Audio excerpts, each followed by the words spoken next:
তিনি আমাদেরকে জানিয়েছেন বিডিআর হত্যাকাণ্ডের ইস্যুটি বাংলাদেশ সরকার বর্তমানে চলমান ইস্যুগুলোর মধ্যে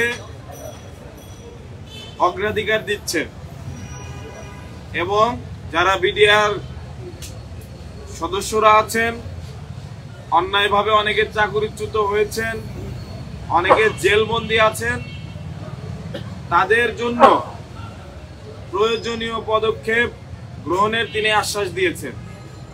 এছাড়াও আমাদের যে দাবি দাওয়াগুলো ছিল প্রত্যেকটি দাবি দাওয়ার সাথে তিনি ব্যক্তিগতভাবে সহমত পোষণ করেছেন এবং যারা গিয়েছিলেন বিডিআর সদস্য তাদেরকে তিনি একেবারে আপন মানুষ হিসেবে ট্রিট করেছেন এবং তাদেরকে তাদের যে দুঃখ বেদনা সেই বেদনার সাথে তিনিও সমব্যথী বলে জানিয়েছেন। রান্নায় আমার ভালোবাসা Jamuna gas stove. Jamuna gas stove, আধুনিক, নিরাপদ ও দীর্ঘস্থায়ী। আমাদের যে দাবি দাওয়াগুলো ছিল আপনারা জানেন, আমাদের মোট 8টি দাবি ছিল। এই 8টি দাবিকে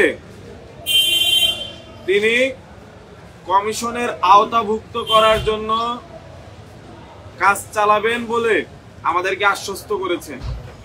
এ ব্যাপারে যাবতীয় আপডেট তিনি আমাদেরকে আগামী মাসের অর্থাৎ মার্চ মাসের 15 তারিখের মধ্যে একটি পূর্ণাঙ্গ আপডেট আমাদেরকে দিতে পারবেন। আপনারা জানেন আমাদের বিডিআর এর যারা ক্ষতিগ্রস্ত হয়েছেন তাদের একটি প্রতিনিধি দল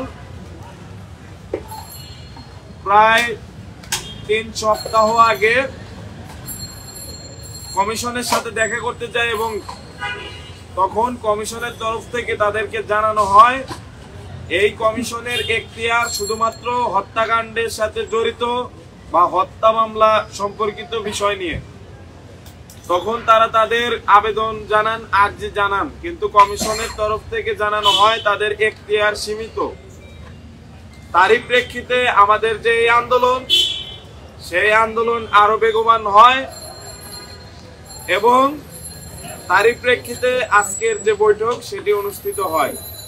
তবে আমরা এই বৈঠকের ব্যাপারে প্রচন্ড আশাবাদী, কারণ স্বরাষ্ট্র উপদেষ্টা নিজে ক্ষতিগ্রস্ত যারা বিডিআর সদস্য এবং তাদের পরিবার তাদের প্রতি সহমর্মিতা জ্ঞাপন করেছেন, তাদের কথা শুনেছেন এবং এই পুরো প্রক্রিয়াকে এই যারা বিভিন্নভাবে ক্ষতিগ্রস্ত হয়েছেন প্রত্যেকের দাবি দাওয়াকে আমলে নিয়ে এই দাবি দাওয়া সমূহ সম্পর্কে যেন কমিশন কাজ করতে পারে সেজন্য তারা কার্যপরিধি বাড়ানোর চিন্তা ভাবনা করেছেন এবং একই সাথে এই কার্যপরিধির 2-9 ধারা যেখানে সমস্যা আছে এবং প্রজ্ঞাপনে উল্লেখিত ব্যতীত শব্দ এটিও তিনি খেয়াল করেছেন এবং বলেছেন এই সমস্যাপূর্ণ বিষয়গুলো নিয়ে তিনি কমিশনের সাথে বসবেন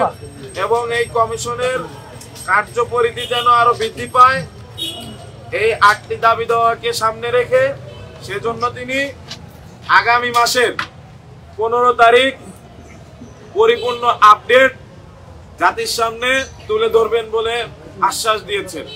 ধন্যবাদ সকলকে। আচ্ছা, এখানে উল্লেখ্য এই যে আমরা আমাদের এই সকল বিষয়গুলো উল্লেখ করে আমরা একটা স্মারকলিপি প্রদান করেছি স্বরাষ্ট্র উপদেষ্টা বরাবর। এই স্মারকলিপিতে আমাদের দফা দাবিগুলো যেগুলো ছিল অর্থাৎ 8 দফা দাবি উল্লেখ আছে এবং একই সাথে এই 25 ফেব্রুয়ারি 2009 ইংরেজি সালে পিলখানায় যখন হত্যাকাণ্ড সংঘটিত হয় তখন যে ঘটনাগুলো উল্লেখিত ছিল যেগুলোকে কেন্দ্র করে বিভিন্ন মেয়াদে বিভিন্ন ক্যাটেগরিতে শাস্তি প্রদান করা হয়েছিল সেই বিষয়গুলো নিয়ে আসছে। এখানে কিছু ঘটনার কথা আমি স্পষ্টভাবে উল্লেখ করতে যাচ্ছি। 26 ফেব্রুয়ারি 2009 সকাল হতে সারা দেশে বিডিআর এর কয়েকটি স্থাপনায় সেনা সদস্যরা অবস্থান নেয় এবং রাজশাহী সেক্টরে জোরপূর্বক অস্ত্রাগারের চাবি নেওয়ার জন্য কয়েকজন সেনা সদস্যের সাথে সেক্টরের গেটে ধস্তাধস্তি হয়। তৃতীয়ত যে ব্যাপারটি ছিল আনুমানিক সকাল 9টা হতে 10টার মধ্যে পিলখানার বাইরে শুধুমাত্র 2-1টি ইউনিট বাদে বাকি সকল ইউনিট থেকে সকল সেনা কর্মকর্তাদেরকে ইউনিটটাকে পরিকল্পিত নির্দেশনা প্রদান করা হয়, যা ইউনিটগুলো চেইন অফ কমান্ড বিলুপ্ত করে সেখানে অভিভাবক শূন্য করা হয়। এবং পরবর্তীতে বাংলাদেশের সেনাবাহিনী বিভিন্ন স্থানে যেমন খাগড়াছড়ি ও ফেনীর বিডিআর ক্যাম্পে আক্রমণ চালায় এবং উপরোক্ত ঘটনাগুলো টেলিভিশনে সম্প্রচার করা হয়। এছাড়াও অপরিচিত বিভিন্ন মোবাইল নম্বর দিয়ে সৈনিকদের উস্কানি দেওয়া হয় এবং আতঙ্কিত করা হয়। এই ঘটনাগুলোকে দ্বারা দেশের সকল বিডিআর ইউনিট সমূহের অবস্থানরত সৈনিকদের মধ্যে ভীতি সঞ্চার করা হয়, যা দুই বাহিনীর মধ্যে উত্তেজনার সৃষ্টি করে। এই বিষয়গুলোকে সামনে এনে বিভিন্ন মেয়াদে বিভিন্নভাবে শাস্তি প্রদান করা হয় বিডিআর সদস্যদেরকে। এবং সেই জায়গা থেকে উল্লেখ করে আমরা যে আমাদের 8 দফা দাবি প্রদান করেছি, সেখানে শুধু বিডিআর নয়, ক্ষতিগ্রস্ত যে সেনা পরিবার ছিল তাদের বিষয়গুলো সামনে চলে আসছে।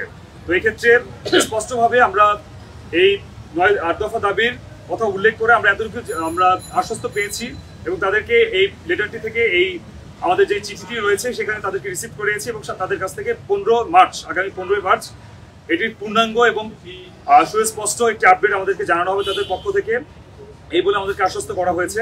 এবং সেখানে যে বিষয়গুলোকে আমরা স্পষ্টভাবে উল্লেখ করছি যে জেলবন্দি পরিবার এবং যে বিস্ফোরক যে মামলাটি ছিল সেই মামলা থেকে অতি দ্রুত যারা অনতিবিলম্বে যারা এখনো জামিন আদেশ তাদের কি হয়নি সেই বিষয়ে স্পষ্টভাবে একটি ধারণা দেওয়া হবে এবং স্পষ্টভাবে আমাদেরকে উল্লেখ করা হবে কবে নাগাদ তাদের জামিন হতে পারে বা এই বিষয়গুলোকে আইনি প্রক্রিয়ার মধ্যে দিয়ে আদালতের যে এখতিয়ার রয়েছে সেখান থেকে কি ধরনের সাহায্য তারা আমাদেরকে প্রেরণ করতে পারে। তো এই বিষয়গুলোকে নিয়ে আগামী 15 মার্চ আমরা আশাবাদী যে তাদের জায়গা থেকে সুস্পষ্ট একটি আপডেট দিবে এবং সেখানে অবশ্যই বিডিআর সদস্য যারা ভুক্তভোগী রয়েছে তাদের আশা বা তাদের আকাঙ্ক্ষার প্রতিফলন হবে।